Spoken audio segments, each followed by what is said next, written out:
السلام عليكم ورحمة الله وبركاته. داودي نكست سلو دان صدوا تلفزيون يونيفرسال خبزة اليانجا وحنا أنت نوصل بشيء إنه رئيس أن يشتغل عبد الرحمن عبد الدون وما أنت نوصل بقري استوديو تلفزيون يونيفرسال خبزة اليانجا وحنا وحكوا رئيس عبد الرحمن إنه نور إنه حالة دكتور سارسن تبوش سنسدك الصومالية.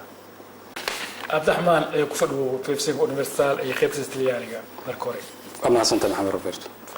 عبد الرحمن مركورو حدنا ورنتا تبوش سنتا يقلفاتك أرمى الصومالية. بسم الله الرحمن الرحيم. محمد روبرتو مركل واد معصن تهاي مركل يراهدو هرتا دبوشيسين يو حلين خلافاتك وموضوعية أب ووين ودراسات بدن لك سميه وحن اللي يراهدا خلافك سي سبب مشكلة معها محيا لي خلافك ولي وحلو جرى هرمر اللي يراهدا بني آدم كان مرغول وخلافها iyadoo hal qoys kaliya adduunka ay joogaan nabiyullaahi aadam iyo reerkiisa xaaskiisa carruurtiisa kaliya ayagoo adduunka jooga ayaa khilaaf dhacay oo dhibaatooyin badan ay ka dhasheen halkaas ay ka bilowdeen dilka iyo wixii la xiriiraan ka hadlaya marka khilaafku uu imaanaya mar walba ilaa adduunyada ay jirto khilaaf uu imaanaya fikirka la isku khilaafi karaa si kala gedisan oo wax loo kala arkaa isku khilaafi karaa marka khilaafku uu imaanaya mushkilada khilaafka maaha mushkilada waxa weeye sida loo xalinayo ay ku xiran tahay hadba dariiqii la qaato oo bini'aadanka ama kooxdaas ay ku tala gashay inay wax ku xaliso ayaa waxa noqon kara mid wanaagsan iyo mid xun khilaaf haduusan jirin culimada arrimahan ku samaysan baaris waxay yiraahdaan khilaaf haduusan jirin horumar ma jiraayo waa inay jiraan wax lagu kala fikrad gadisan yahay laakiin la iska dhaadhacsiin karo adigu waxay ku xiran tahay qofka kale sida ugu dhaadhacsiin karto fikirkaaga adoon ku qasbin haddana aad ugu sheegi karto maaragtay waxa aad u jeedo adiga marka taasoo kale waxa weeye waxa lagu qaadan karaa waxa la dhihi karaa waxa la qaatay dariiqi fiicnaa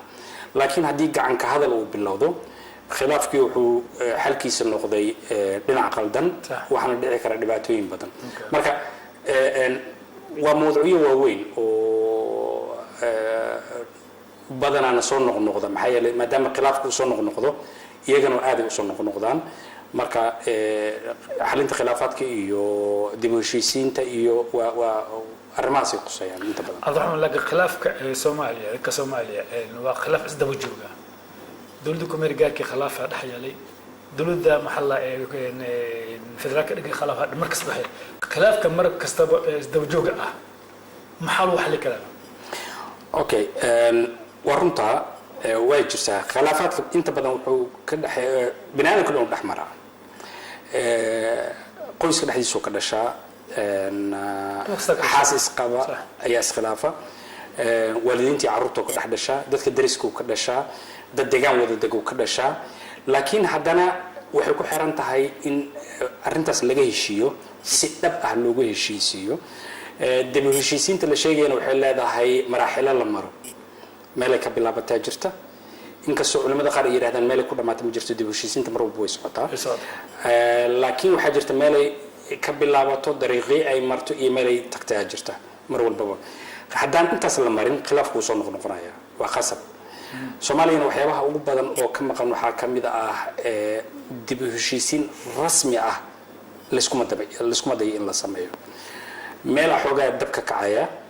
waxa waa dabka in la damiyo la isku dayaa waa loo gurmada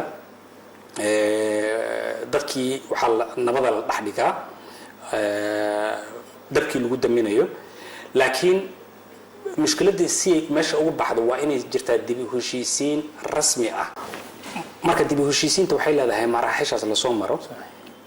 taasana waxa lagu gaari karaa xalka rasmiga ah oo la gaari lahaa marka Soomaaliya maxaa lagu sameeyay dib u heshiisiin rasmi ah maadaama ay tahay dariiqii lagu gaaray nabad warunta ilaa hadda waxa ka maqan Soomaaliya ugu muhiimsan waxa weeye in la helo dib u heshiisiin rasmi ah waxa af Ingiriiska lagu yiraahdaa a genuine plan of reconciliation taana waxaad moodaa mas'uuliyadda qaybta ugu badan waxa iska leh dawladda laakiin dawladda kaliya ma laha waxa iska leh dadka bulshada hormoodka u ah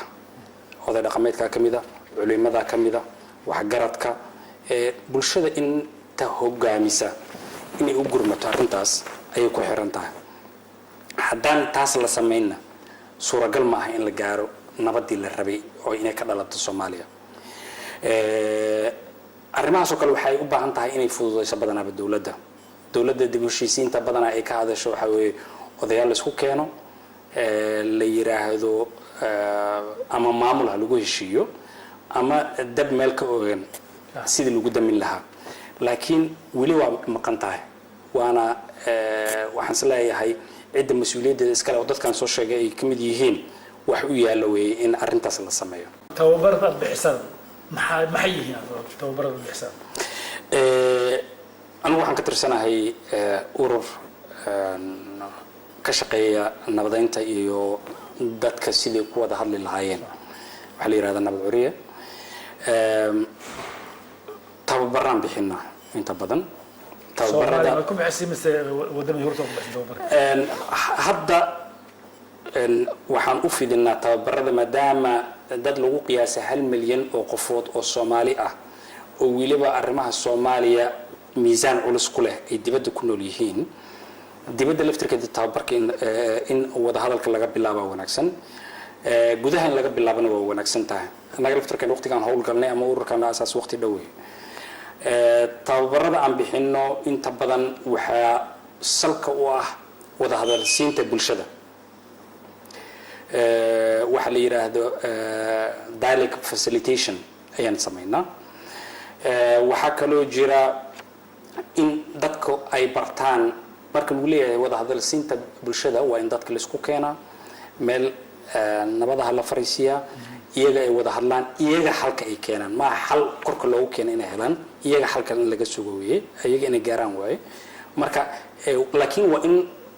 loo diyaariyaa bulshii ay ku wada hadli lahaayeen waxaan kaloo bixinaa tababaro ku saabsan farqiga u dhaxeeya dooda iyo wada hadalka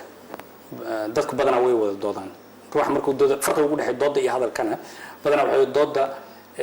ruuxa fikirkiisu difaacaya hadduu qaldan yahay xataa halka wada hadal markay tahay qofka uu ogol yahay inuu ku dhageysto isagana waqtigiisa aad dhageysato taasna maskaxdiina aad furtaan waa halkii meesha loo gaari lahaa laakiin qof walba hadduu meeshiisa ku dhago oo tiisa uu difaaco xal lama gaarayo waxaa kaloo jira tababarada kaloo aan bixino waxaa ka mid ah dhageysiga dadka badanaa way hadlaan wax ma dhageystaan marka waxaa jira habab fududeynaya qofka inuu wax dhageysto hababkaas ayaa la baraa iyaga laftirkooda si qofka markaad dhageysatid baahidiisa aad ogaato adigana uu ku dhageysto baahidaada uu ogaado halka aad ku gaari kartaan waxaa kaloo jira khilaafka iyo dhibaatada laftirkeeda say u dhalataa daraasaadka la sameeyey waxaa jira wax la yiraahdo saddex geesla ama pyramidka oo nacaybka pyramid of hate meelo ka bilowdaa jirta waxaa ka mid ah heerar uu maraa jirta in dadka la takooro in laga dhigo caay iyo kaftan iyo la iskugu daro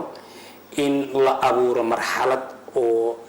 dadkan la takooraya lagu sheegaya wax xun inay yihiin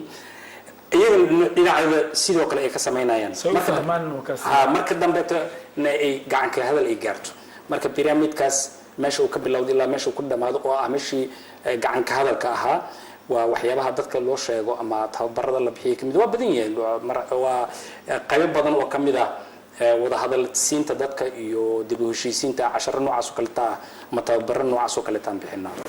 tababarka aad bixisan qaab nooca ku bixiseen dadka isku garsaseen ma by telephone miya mise maxalla qof kasta guriga u tagtay maya waxaa soo baxa ogeysiin oo la leeyahay maal heblaay waxaa ka jira tababar tababarkaas oo lagu baranayo arrimaha dib u heshiisiinta iyo wada hadalka arjiga la soo qoranaya dadka arjiga soo qoranaya marka waxay ku xiran tahay numberka loogu talagalay waa la kala saari doonaa kulliba number go'aan oo loogu talagalay mar walba jira laakiin waxaan isku dayaynaa hadduu ilaahay yaraa inuu tababarada ay noqdaan kuwa joogto ah oo socda si dadka inta ugu badan ay ka faa'iideysan karto ay ka faa'iideysato tababarka kadib qofkii dhamaysta tababarada waxaa la siiyaa shahaadooyinkaas oo isagana qofka nafsigiisa uu tababaran noqon karo haddana cabdiraxmaan ugu dambeyntii maxaa soo jeedin laheeday soomaalida ka dhigisnaayo ama ku daawana universal t v ka daawanayo iyo dowladda soomaaliya runtii sidaan haddaa u sheegayba waxa soomaaliya ugu weyn oo ka maqan waxa waaye dib u heshiisiin rasmi ah dib u heshiisiinta noocyo badan ay leedahay ma aha dadkii ugu horreeyay iskhilaaf annaga ma nihin waa la xaliyey weliba waxa ugu qurux badan waxa waaye dad iyagana soomaali ah oo khilaaf soo kala dhex galay oo si soomaalinimo iyo dhaqankiisu banaa ah dhinacooda ku xaliyey waa Somaliland waxaan ka hadlayo ayaa ku filan kaliya in tusaale loo soo qaato oo cadayna oo la dhihi karo waa wax la gaari karo waxaan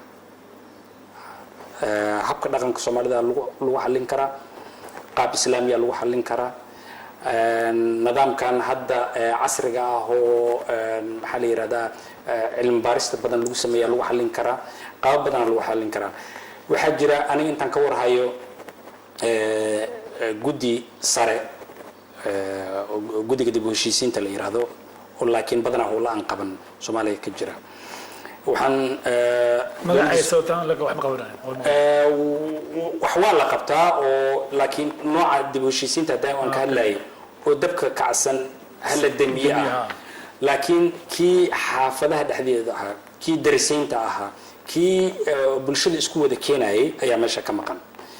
hadda dagaalo waaweyn dalka kama jiraan laakiin waxaa jira tension waxay ku xiran tahay wax yar oo kaca hadda wixii waa qarxayaan markiiba waxaa kaloo jira colaada aad arkayso inta badan dada ka faa'iideysto waa la abuura dada abuura colaada adduunka meel walba la jooga dada abuura waxa dadkaas ay ku sheegayaan ay kugu kicinayaan inta badan wax jira waa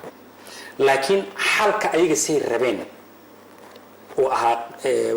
gacan ka hadalkii ay wax kugu sheegayaan iyadoo ay jiraan dariiqyo badan oo kale loo mari karo marka horta dadka noocaas oo kale ha la iska ilaaliyaan dhihi lahaa dawladda iyo dadka bulshada hormoodka u ah oo dadkan daawo soo sheegay culimada diinka ah oo oday dhaqameedka ah oo wax garadka ah in darajada bulshada dad wanaagsan oo fara badan ay leedahay dadka intooda badan dad wanaagsan weey dadkaas ay u baahan tahay inay xil weyn iska saaraan inay furaan dib u heshiisiin ballaaran oo sanooyin badan soconaysa maaha dadka in hal mar la soo fariisiyo usbuuc la yiraahdo waa la heshiiyay dib u heshiintaas kuma timaado gaar ahaan markii khilaafku uu saan u dheeraaday oo bulshada muddo badan ay ku dhex jirto khilaafka iyo dagaalaadka waxa dib u heshiisiintan waa dheeraanaysaa marka ugu horeyso la bilaabo ayaa ugu wanaagsan markii dib u sii dhacday dib u heshiisiintaba waxa dib u sii dhacaya meeshii la gaari lahaa wiilka ugu dambeeyay la gaari lahaa dawlad kasta oo timaado Soomaaliyana hadafkeedu koob waxay ka dhigtaa dib u heshiisiinta haddana waxaad moodaa wixii inaysan dhaqaaqayn in la sugayo beesha caalamka oo dhaqaale badan ku bixisa marka dhaqaale aad u dalbato dib u heshiisiin oo marka balaa lagu hadla galayso haddii waxaan soo qaatay Somaliland ama xataa Puntland maamulka markii loo sameeyay beesha caalamku noo imaado halka hal yimaado lacag badan hal keen lama dhigin wali soo fariistay waa la wada hadlay cidii wax kala tirsanaysa wada hadashay wali hadda aan waxaan aaminsanaa waqtiga meel fiican la maraya meel aad u fiican dadkan xoogaa ay bislaadeen ayaa la maraya marka dib u heshiisiinta waqtiga ugu horeysa oo la bilaabi karo in la bilaaban dadka fari lahaa bulshadana aysan dawlad kaliya wax ka sugan iyada is abaabusho oo arrimahan yani hadda groupkan aan ka tirsanaan ku sheegay cid abaabusho ma jirto iyagaas abaabulay marka oo tababar raadsaday oo tababaradii soo qaatay haddana tababaradii sii gudbinaya waxyaabahaas wax qarash laga raadiyay maaha waa wax ajar badan lagu helo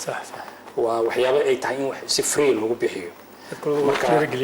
aad iyo aad marka waxaan usoo jeedi lahaa dawladda Soomaaliya iyo dhammaan bulshada Soomaaliyeedba in fursadaas laga faa'iideysto hadda jirta oo aan la isfiirfiirinin oo aan mar walba